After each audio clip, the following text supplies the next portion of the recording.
I was one of the customers of PyMC Labs in 5 to 6 years ago when they really started. And with HelloFresh, we used them for one of our projects because we were using the open source library PyMC internally in our the data science teams. And so I reached out to Thomas to help me with the practical implementation of a media mix model at that time. And so after that, we became friends, and always have been advising him on how to grow the company. And at the beginning of the year, they asked me to join full-time as business partner.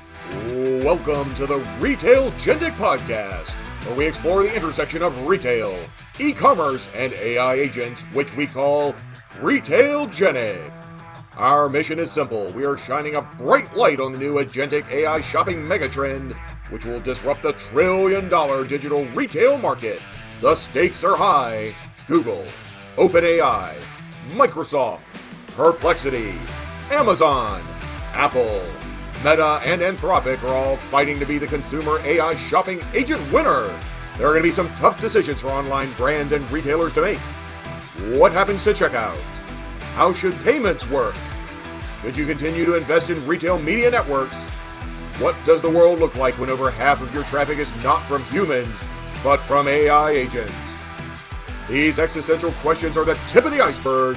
On this podcast, we're talking to industry experts, analysts, and influencers to get answers to these questions, identify trends, and best practices. This is Retailgentic, your podcast partner in navigating our AI shopping agent future. And now here's your host, Scott Wingo. Welcome to this episode of Retailgentic. Some of our most popular shows are where we take a research paper that's centered around LLMs and or agentic commerce that's a bit out there, kind of future thinking, because this is research, so it's not in production right now and not something we can use, but it's fun to think about. We boil it down, and then we apply our digital retail lens and experience to this concept and see if it's interesting and what it means for the future of where this is all going. This is some of the ways that I get pretty good at predictions, is trying to understand where academic is, the academic world, because we're always a couple steps behind.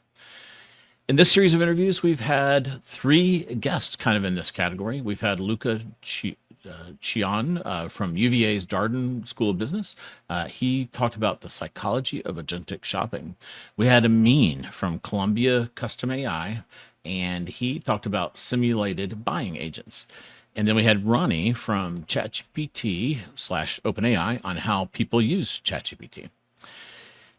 On today's show, I'm excited to welcome Luca Fiaschi. He is with a firm called PyMC Labs, which is a very big in the open source statistical world. And he co-wrote a paper called, let me pull it up for you to see. It is called LLMs Reproduce Human Purchase Intent via Semantic, Similarity, Elicitation of Likert Ratings. It's a mouthful. You can see his name is up there in the upper right. He's one of, looks like 9 different authors on this one. You also notice that some of the folks with attribution on here are from Colgate-Palmolive, which I thought was interesting. What caught my attention about this paper, other than the Colgate part, was that there's this very futuristic idea here that thanks to LLMs now and agents, you can create simulated humans that act close enough to real humans and how they think about products and how to buy them and what they like and don't like, that they could be, if this paper becomes true, and if they prove their thesis, which we'll talk about, did they or did they not, then if they can, then that means we can use these simulated humans for things like potentially A/B testing or product development in the future, or maybe a bunch of other things. Maybe you could show it some different ads and it could tell you which ones it likes more. Luca has a really good example in the talk where they've used it kind of beyond what's in the paper that I thought was really interesting. So I learned a lot from this one. I learned some new statistical things and different ways, weaknesses of LLMs, and then how to counteract those, and also about how this approach worked and in some ways doesn't work for certain things that I thought maybe it could. So I hope you enjoyed this as much as I do. Again, this is kind of going to be like a 2 or 3 years out. We'll see things like this happening. But I think it's interesting to keep track of this because this world moves very quickly, and this is a little glimpse into the future. I hope you enjoyed the conversation as much as I did. Luca Fiaschi, welcome to the Retailgentic podcast. Hello, Scott. Thank you for inviting me. Absolutely. You put out a paper, and that paper is one of my favorites. It is called LLMs Reproduce Human Purchase Intent, which I totally understood. And then it gets a little kind of crazy for me, but we're going to get into that. Via semantic similarity, elicitation of Likert ratings. So this is well thumbed through. So I really enjoyed the paper. And when I reached out, I was expecting an academic. But when I looked at your LinkedIn, I saw you've been in industry for quite a while. You do have a PhD, of course, but you're actually not an academic. I guess you're both an academic and you actually are like an operator, actual real internet person doing stuff. So excited, and you have a lot of retail experience, which was also exciting because that's our whole topic here is figuring out the intersection of retail and agentic commerce. And I think you're sitting right at the middle of that. So let's jump into your background. So let's start at education and then kind of go through some of your work history. Sure, thank you. And I've always been excited actually about combining the cutting edge of research with applications in the industry. It's actually what really motivated me. And I started many years back, more than 15 years ago, in Germany, where I got my PhD at the University of Heidelberg. At that time, my PhD was an industry PhD. We were working with this pharma company, German pharma company called Bayer, in basically developing a new type of microscopes for like high throughput screenings. And it was a PhD under the Department of Physics, but it was all computer science and machine learning. And I had the good fortune to hook up on this topic, which was machine learning, really early on, really by meeting my doctoral father by chance during an exchange program. And there I really picked up this idea of really working on the bleeding edge of what research can do and transferring that really, really quickly into industry applications. And, the academic world completely wasn't for me. So when I got my PhD, I decided to move for the industry. I worked with a VC fund called Rocket Internet, which used to be one of the largest VC funds in Europe. Yeah, and those these famous guys that would take it was two brothers or something, and they would take ideas from the U.S. and they would like spin up companies and incubate them there. So they had many companies, and weren't they involved in Skype and just like all kinds of big internet companies in Europe? Yes, so I do think that they were either investors or like they participated. They started it and spun it out. Yeah. Yeah, so they were very famous because of their company was acquired by eBay and then became eBay Europe at some point. So the Samwer brothers, which I actually worked quite closely with one of the two, with Oliver. They were like really pioneers at that time, and they had this strategy of, hey, it's actually 30% about ideas and more 70% about execution. So they would take these ideas of the very early e-commerce days, and they would just like spin it up across the globe.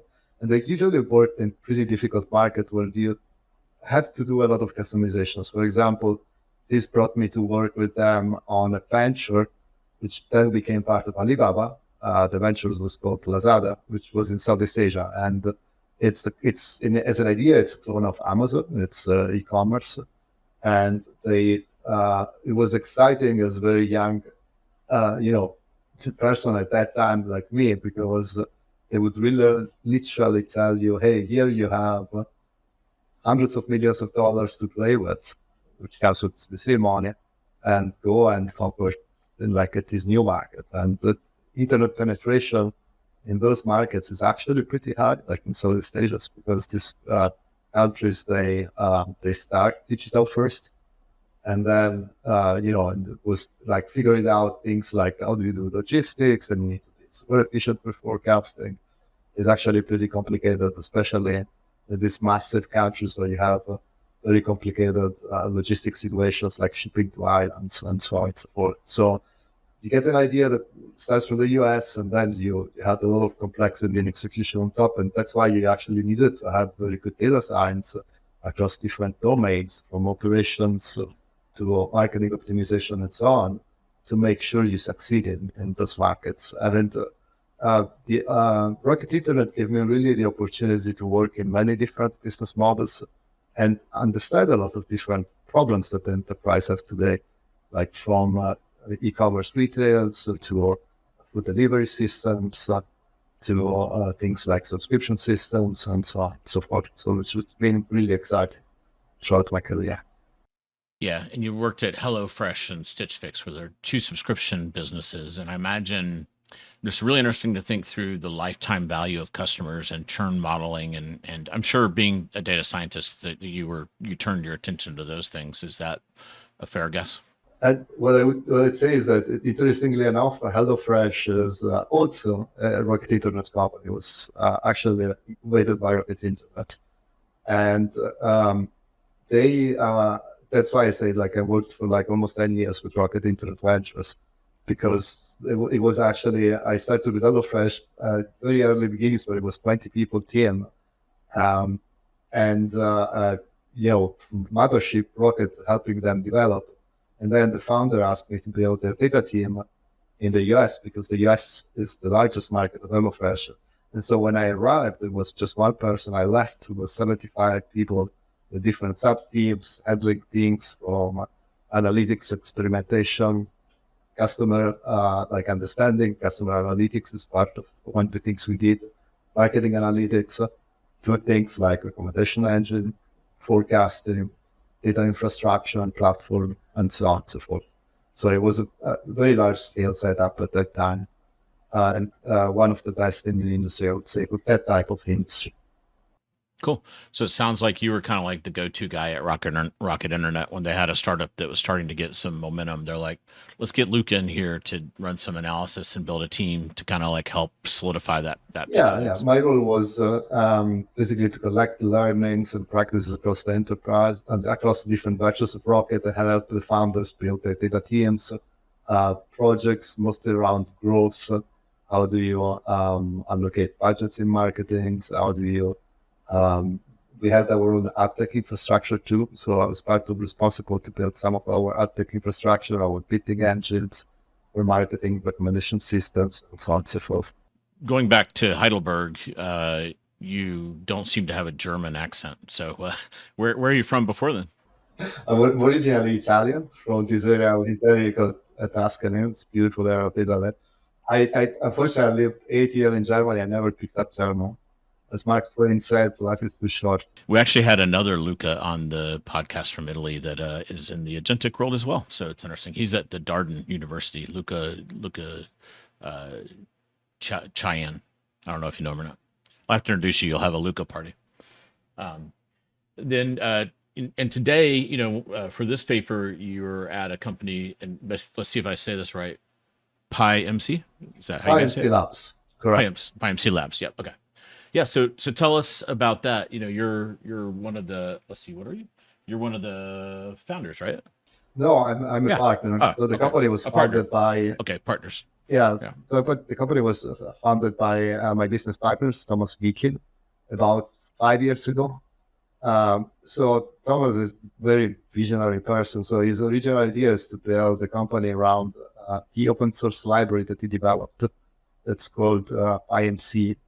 And basically find a place for academics and researchers that work with him to actually make money out of the work with it.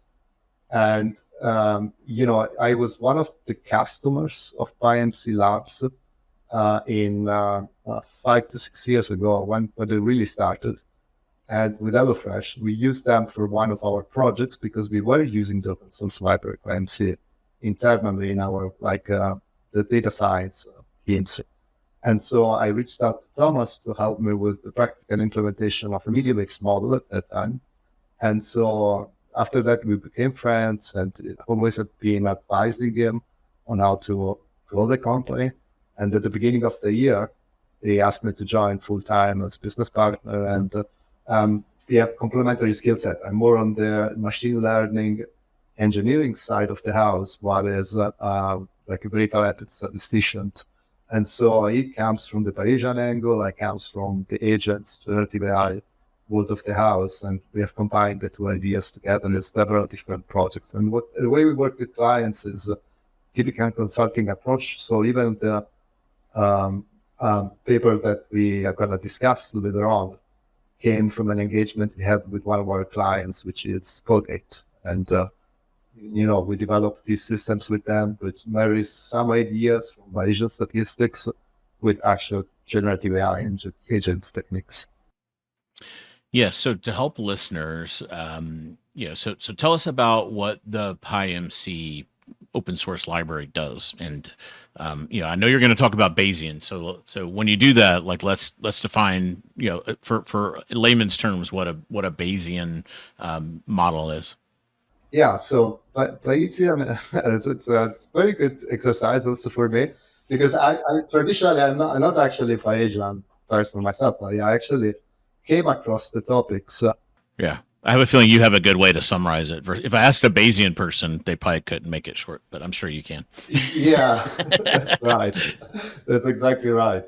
So I would define Bayesian as a way of thinking about probability statistics that comes from first principles. So you start defining probability distributions about your beliefs, and then you define a model that basically represents the world. And out of this model, then you can use to sample predictions. For example, this could be a forecasting models about what will happen in the future for the revenue of your companies.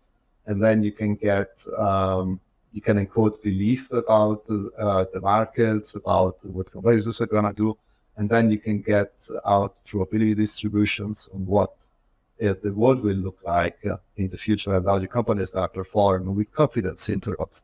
And so it's something that it's a little bit different than traditional machine learning engineering type of the house way of thinking. As machine learning engineers, you think always about the most accurate model, and you don't care what the model specification is really, as much as it performs on the test set very accurately. In the Bayesian world, you actually want to think about the structure of the model because you want something that's interpretable, and you don't want the model just to be accurate, but you want the probability that it is outputting to be as tight as possible and to give you credible intervals that are both representative of the coverage and tightness, which means that they are very, they represents your uncertainty about the world in the future and accurate to it. So, got it. Okay. So when I see all these surveys, right? So there's these stated preference surveys where people are like 80% of the survey respondents are using AI for buying things online. And if you look in the small print, it'll say N equals 4,000. So they've taken that and then applied a Bayesian framework to scale it up to the population of the US. Is that Bayesian or not Bayesian? It depends. So it's a way of thinking. It's a way of thinking that allows you to generalize things as statistics. There is two worlds in the statistics. There is the frequentist approach, where I have a sample set, and then I extrapolate everything from a finite sample. The Bayesian way of the world, it's a little bit different. So you think about an abstract model of how the world will look like, and then your data is just evidence that supports a falsified model.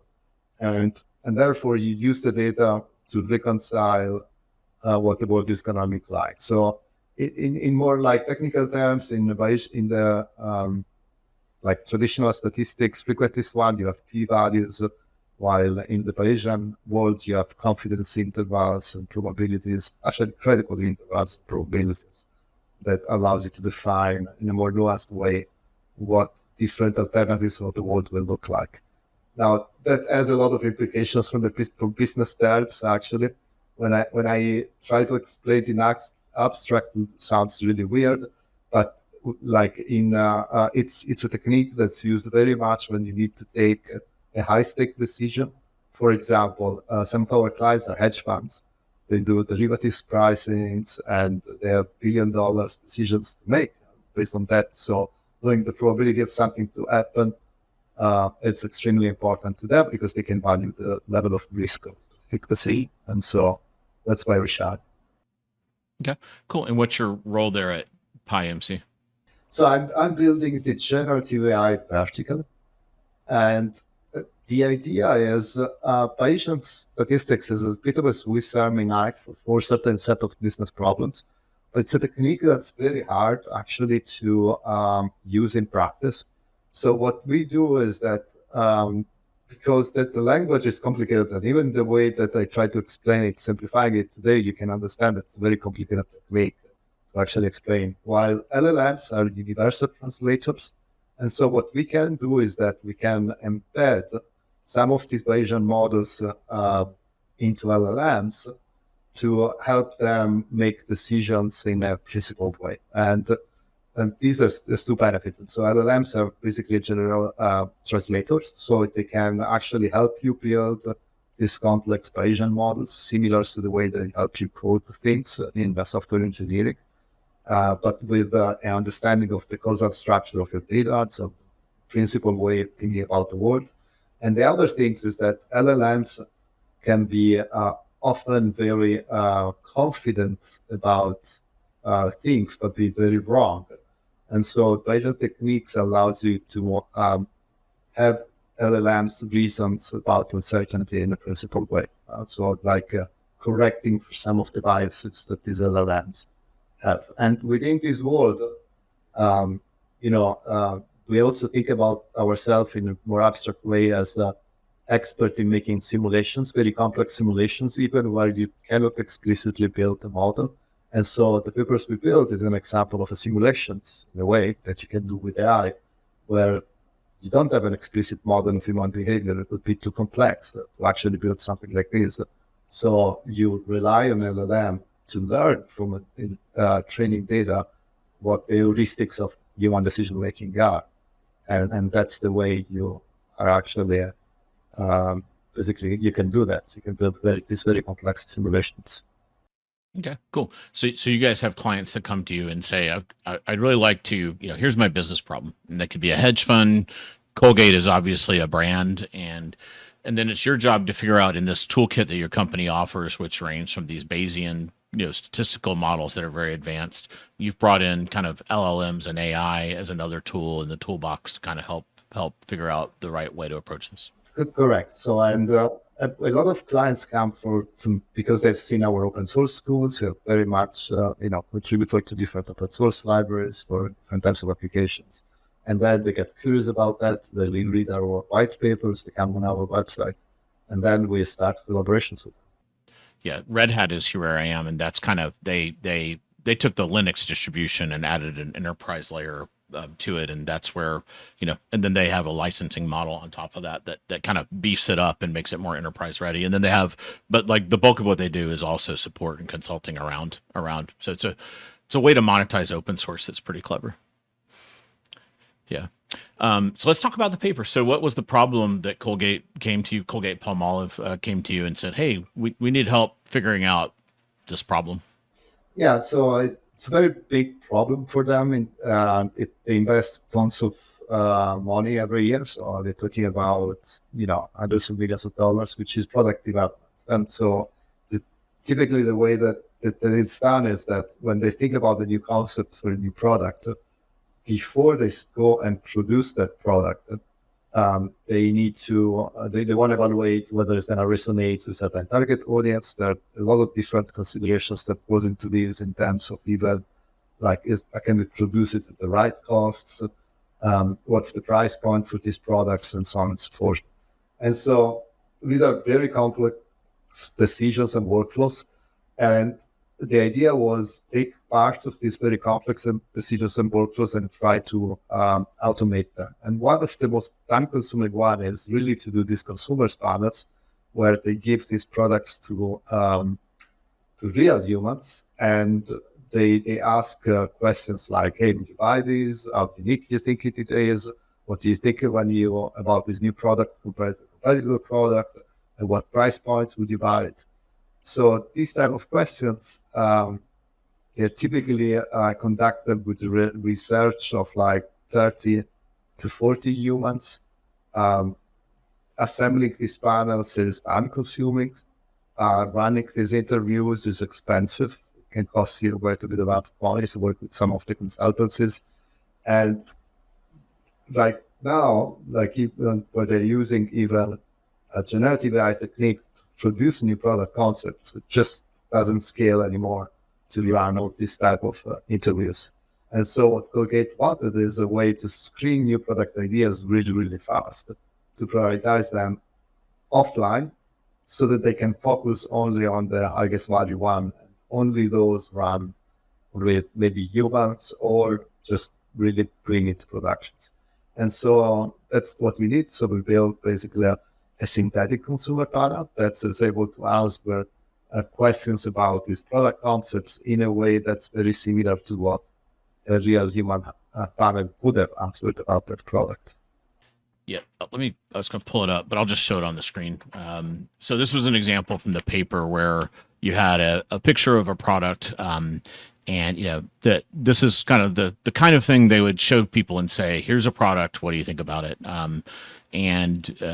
So for those that listen to the audio, it's called Aurafoam Mood Infused Body Wash, and then it has like a little description, a picture, a product picture, and then 4 or 5 bullets talking about the product. So their problem is that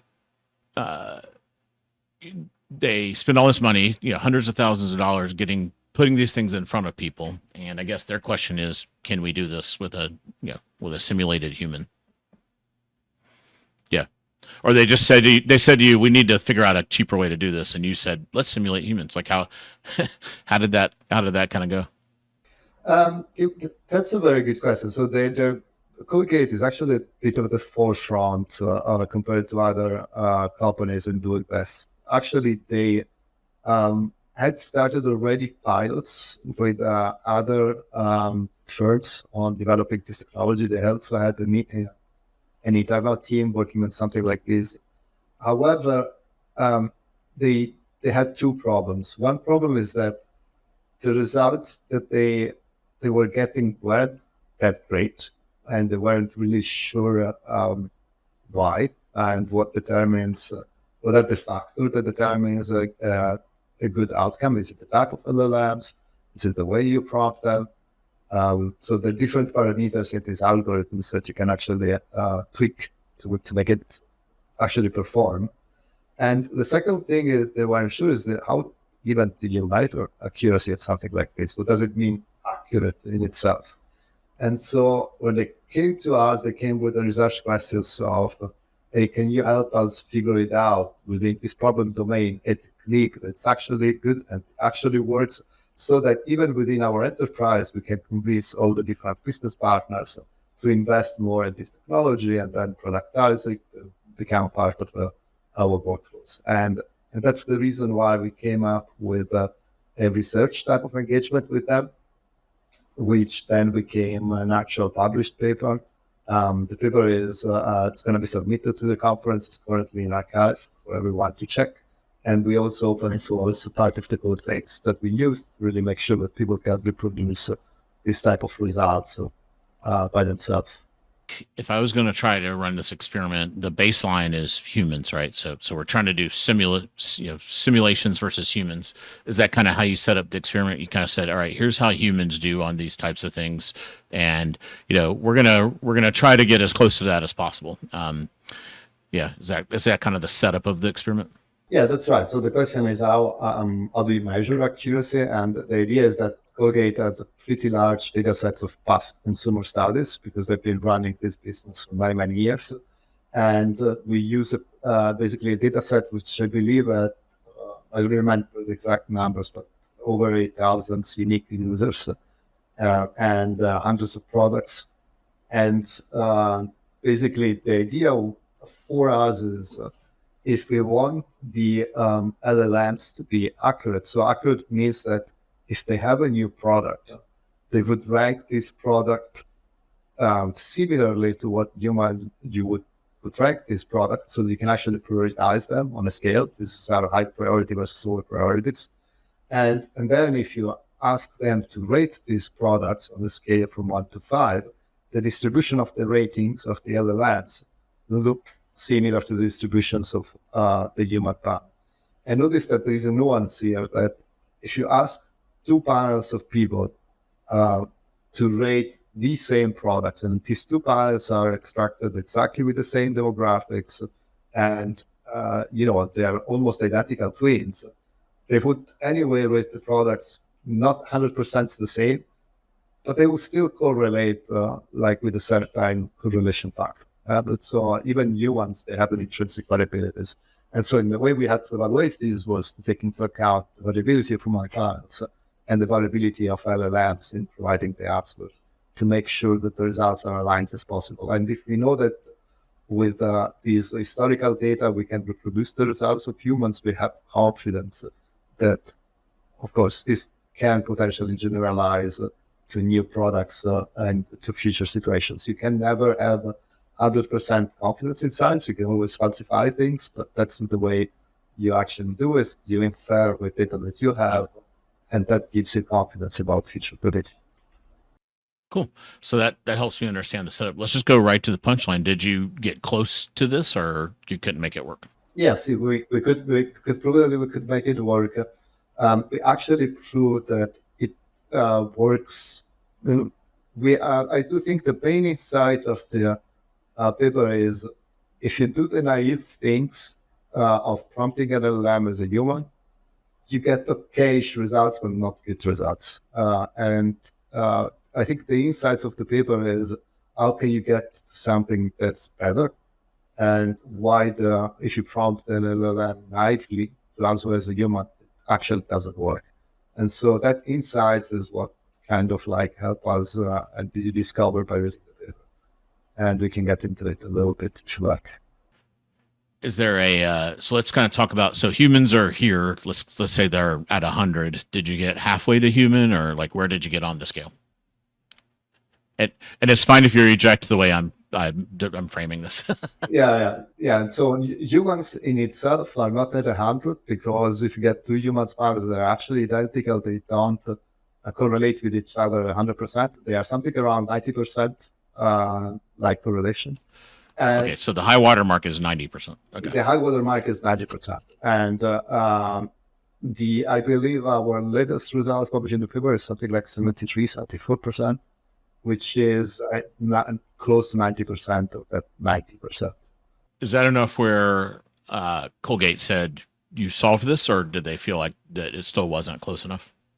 Yeah, so to them, the most important outcome of this project was to get the confidence that they needed to convince their business stakeholders and counterparts that that's a technique that they can invest on to automate their internal processes. And the short answer is yes, they continued investing into a platform which is proprietary to them, that they use to prioritizing products. So that's based on this technique and evolutions of these techniques. And we are still working with them, and they continue developing this algorithm and these ideas today. So you talked about naively asking the LLMs is not the way to go. And why is that? The LLMs have been trained on all of human knowledge. Shouldn't they just be basically people?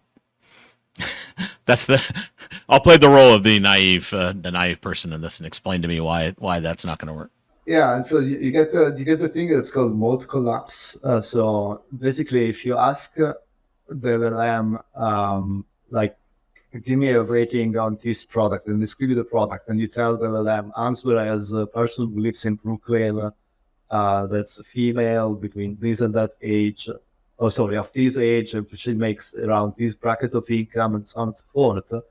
They tend to answer with the most one single value, which is the most probable value they've seen in the data set.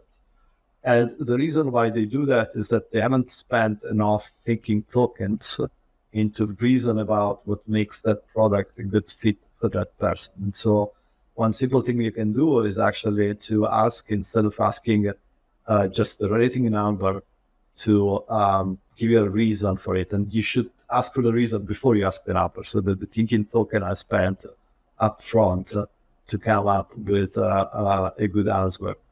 And the other thing that you can do is to ask for just the reason, and then have a technique to remap that reason onto the scale 1 to 5 that gives you a soft voting score instead of hard voting scores. Because the problem you get is this mode collapse.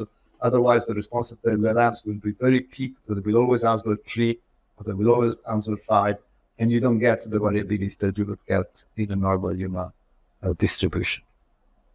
Can you give the LLM more context? Like, I've seen people kind of say they'll take, so I've seen retailers do this where they'll know that they have, and I'll just like, they'll have, like, let's say they have a really simple demographic, like 1/3 soccer moms and 1/3, tech bros and 1/3, I don't know, whatever. And they'll kind of say, you are a soccer mom, you like these things, and you're very busy. And will that influence the LM enough, or no? It still will go home to the most statistical probable thing. It does, but it will still go home to the most probable things for that type of subset of prompts. And so that's not going to work. Yeah. Yes, and the reason is, again, it's about the thinking tokens. So like LLMs, the output of LLMs, it depends on two things. Depends on your prompt that you give them, but also depends on how much time they spend reasoning about the answer. And it's the same reason why reasoning LLMs actually do work today. It's because they spend a significant amount of time considering different points of view on the answer before they actually give it. So if you just ask for one answer, yes or no, it would probably not thinking about this enough. And if you ask to think about the answer and give you an extended one, then you get this variability. So I understand why LLMs won't work. How did you build a better synthetic representation of how people react? Like what was the unlock to do that? And does it involve Likerts? Let me ask what a Likert is. Like, that was a new to me. So Likert's scale is a scale that's used in basically consumer surveys. And this simply means that to the question you can answer on a scale from 1 to 5. And instead of like giving you like, we're supposed to scale from 1 to 10, or is giving you a yes or no answer. So, and so you have a distribution of, if you ask the panel about these questions, you have a distribution of responses. And so these distributions are typically a certain shape. And the idea is that if you get the distributions of responses from a synthetic consumer panel, you want that the two histograms look as similar as possible. And you can measure that in different ways. The way we choose to measure these is to use a score which is called the KS divergence. And the KS divergence is simply a good score because it's normalized between 0 and 1 and tells you how much two histograms are far apart. And being normalized between 0 and 1 is actually easy to interpret. So that's the way we choose to measure this. And so the technique that we developed, instead of asking you for one single token answers, again, ask the LLMs for an entire sentence of what they like about the products and what they don't like. And if you do that, you can take that answers and then remap them on a score to 1 to 5, basically by clustering them in the embedding space. You can take a sentence and then you can send it back to ChatGPT. You can get an embedding of that sentence, which means a vector. And then you can look at the clusters in this embedding space of these answers, but similar answers that have the similar reasoning will be close together. And then you can aggregate those answers. Instead of with the hard scoring, you can use a soft scoring approach. So maybe something that a nuanced answer that's something in between, give a score of 50% to a 4 and 30% to a 5 and 20% to a 2. it's not that you have an hard score or you have just a 5. And that way of aggregating responses, it's more representative of the nuanced world that humans think about. And so represent better the variability of humans in terms of these KS divergence. Okay, let me just restate that to make sure I got it. So if you get a full sentence or more than a pretty good explanation from the LLM, that gives you enough sentiment in there that you can map it better onto you can give it a better mapping and create more divergence of the responses that's closer 90% to the 90% of humans. That's right. Actually, you made me think that the similarity between this technique and sentiment analysis is something that I haven't thought about, but it's very similar to sentiment analysis. So you basically get the sentence from the LLM, and then you map that sentiment into this score 1 to 5. It's just very similar to that technique there. Yeah, if you watch real humans, and you can imagine if you're just seeing them, write 1 or 5, it's not as good as them saying, "Oh, I really love that color," and so that's going to be that's a strong 5 versus maybe they would have scored it, or it's okay, like that. That's negative sentiment in there that you only really get from a sentence. Sometimes you only get it from intonation of voice and body language. That's probably where that last 10% is, would be my guess. Just kind of like those little things we get as being humans that are, not in the written language.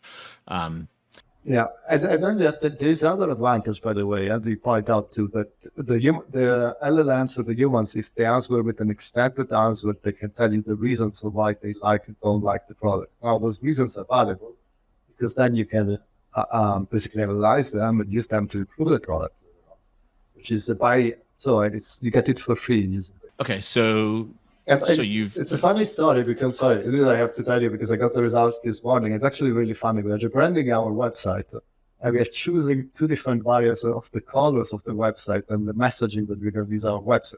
And so we did 2 things. We did an internal survey within our team. It's about 40 people. And then we use our synthetic consumer technology to evaluate that. And the results are spot on. And both the complaints that our team had about some of the fonts of the new website being too small or some of the messaging not being great were exactly the same as our synthetic consumers equivalent. And we also, in this case, instead of using a generic ones, we prompted the synthetic consumers to look like a group of PhD students and professors, which is more or less representative of our company. And so they gave a very good answer. Does that freak you out? Does sometimes the statisticians are probably already there, but sometimes it does freak me out that we're not that far away from LLMs at the end of the day. Yeah, it did freak me out a little bit. I wasn't expecting to be so close one day. Yeah, that's the fun part of this field we're in. It's kind of like I try not to think too much about it. Again, it kind of be a bummer. It makes me want to just go learn to play guitar or something. Do something very, very human that an LLM can't do. So that was one of my questions. So you've built this really interesting framework, and did I hear you say you've open sourced it? Is it out on a GitHub somewhere? You get the code for reproducing the results of the paper. Of course, there is part of the things we have to keep proprietary given the collaboration with Colgate, but they were really kind to let us open source most of it. Yeah, but you guys now have this black box of simulated humans, and you can have it. You looked at a consumer product. Now you can have it look at your website, and presumably this is pretty interesting because it is one thing to go and hire a firm to go do a $300,000 consumer study and all the analysis and everything.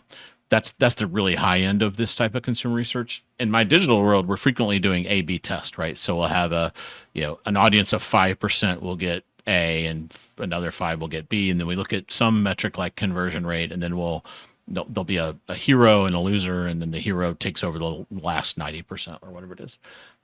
So now we can actually, but in that example, you kind of messed up the people the humans that were the 5% that got the crappy, the one that didn't win, right? The loser.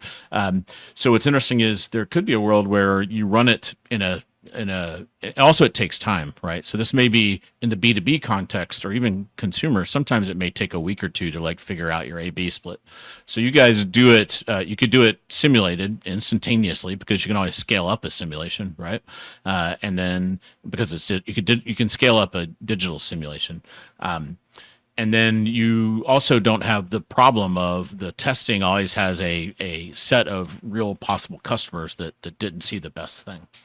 So it also eliminates that, whatever the cost is of those two things.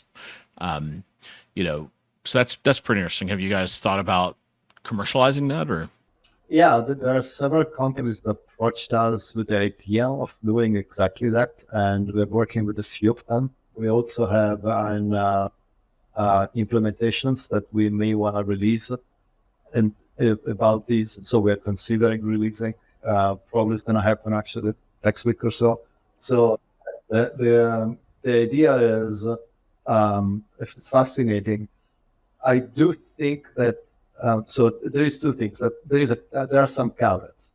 If you want to, A/B tests will ever remain the gold standard for proving causality, and this technique of simulations, the best thing it can do, it can help you prioritizing like assets for A/B testing, and which is not a small thing. So if you think about the difference between the old world and the new world, is that with generative AIs you can create thousands, millions of assets actually pretty quickly, and so you can't A/B test possibly all of them. Plus, as you said, you have constraints, it's expensive. So even just prioritize a small subset of those, I think it's already extremely interesting. Now, can you reconstruct the exact effect size in the simulations that you would have when you run the A/B test, meaning the delta in incremental revenue or whatever? Can it be estimated exactly? That's probably not, because we already know that inferring causality from observational data, there is tons of theory that tells you that's super hard to do. But I do think that establishing these correlations and prioritizing out of a very large set of A/B tests, the top 10% or 5% is actually probably possible to do. And then you would have to run the A/B test downstream. So that's what we want to achieve. Now, there are difficulties because the question is, when you take an A/B test and you expose your audience online to that A/B test, the customer traffic that you collect is not distributed at random. It's not generally the entire US population. So even how you instrument your offline simulations to be representative of the audience that you will see once you do the A/B test online, it's complicated in itself. And actually here, we are thinking about using Bayesian method and techniques to upsample and downsample specifically subsets of the synthetic consumers to be as close as possible to the online population. So there's a calibration step that's still we need to figure it out how to make it happen and stuff. Yeah, you know how so a lot of the ad systems have an audience lookalike function where you can upload your audience, and then they have enough data that they can create a map of that. They must be doing Bayesian stuff on their side for that, but yeah. Within this black box piece, this simulation, there could be a way where you like have a map, mimic my audience functionality down the road. That's very good. That's a very interesting idea. Yeah, and the idea is that how do you do that? You're still thinking about this, but how? If you're Facebook, you have all the data, right? That's how they do it. Correct. And indeed, there are startups that actually approached us. They had a very clever way of actually getting to this data. So we're not under NDA with them, so I can disclose this. But basically, they're thinking about gamified systems where you maybe as a consumer, you link your personal data, you get something reward out of it. And then this personal data is used to create a synthetic representation of you that the brand can interface with to recommend you personalized products and to ask you questions about the products. And so you will, in the future, I think you will have a world where I can get some money by sharing my personal data and have a digital avatar of myself interact with any brand in the world And the brand can ask me in a privacy compliant, safe way questions about my preferences, my consumer preferences. I get money out of that, and I get great recommendations, which is the best in both worlds. Huh. That's crazy. So you could create a digital clone and have it go make money for you. I like that. Sign me up. I'm sign me up to the beta. Sounds like I can make money while I sleep, which is always good. Cool. I want to be. I know you're busy. All right. So we talked about this. It sounds like you've got some cool stuff coming up next week. Anything else about the paper you want to share before we wrap up? I would say that read the paper. So we still again, because I'm meeting to one of the big conferences next. Check the code. Reach out to us. I mean, if you are interested in these topics, we are always happy to understand new use cases of some of these technologies and keep developing these technologies. So reach out and share your ideas, thoughts, and we can probably work on these problems together. Cool. And if people want to find you online, is it, do you have a place so the website is PYMC-labs.com, and I'll put that in the show notes. So that's the company website. But you look like you're pretty active on LinkedIn. Is that a good place to? Yeah. Feel free to reach out and DM me on LinkedIn. I'm very responsive in that. Yep. And then, cool. And that's, so when you post new papers, they'll show up kind of on your LinkedIn. And I think it was on your website in a research area. If I recall, you guys have a nice little library of different research you've done there as well. Correct. We have a pretty extensive research blog, and we publish continuously any contented material. We have benchmarks as well. So we published a benchmark about LLMs and pricing. So which LLMs are better at predicting pricing, which LLMs are most strategic about pricing competitions, like the Price is Right and so on. We have a little simulation of the setup for the Price is Right, the TV show. And we, as new models come up, we make them compete in the simulations to see which one as we make it a leaderboard. So Price is Right has like 6 different games. Are you just doing the closest without going over the basic Price is Right, or like the Himalayan guy, or like which one of this? It's a good question. Actually, I should ask Alan who was actually implemented this. It's probably closest without going over that. That's what most people. I think it's the basic one that they have implemented so far. But I thought it was a very fun exercise. I think benchmark is generally a big topic in LLMs. I do think if we want LLMs to become better representing humans, then we actually need benchmarks for something like this. Publishing this Price is Right was a way of helping researchers of traditional models developing this type of application. Yeah, very relevant to our world. Of a lot of people in retail are thinking about using these for different pricing, systems of how do you do dynamic pricing? How do you think about regional pricing? Like a sweater in Los Angeles may be worth less than one in New York or something like that. Interesting. So when a new model comes out, like you guys run it through your battery of different things, and okay. So Gemini 3 is rumored to be coming out this week, so that's gonna be a big week for you guys. You ready? Gonna run it through the paces? Yeah, we're going to do that. We still need to run on GPT 5.1. We've going to publish the results soon. So yeah, a lot of exciting stuff coming out. Yeah, this is what's fun about this LLM world. A lot of job security. Everything's changing basically every week, all the time. So awesome. Luca, thanks for taking the time to come and answer my novice questions about Likerts and your paper. I really enjoyed it and look forward to my digital clone making some extra money. For sure. Thank you very much, Scott, for inviting me. Have a good day. Bye-bye. Follow, rate, and share to stay up to date with Retailgentic, your guide to the future of AI shopping agents.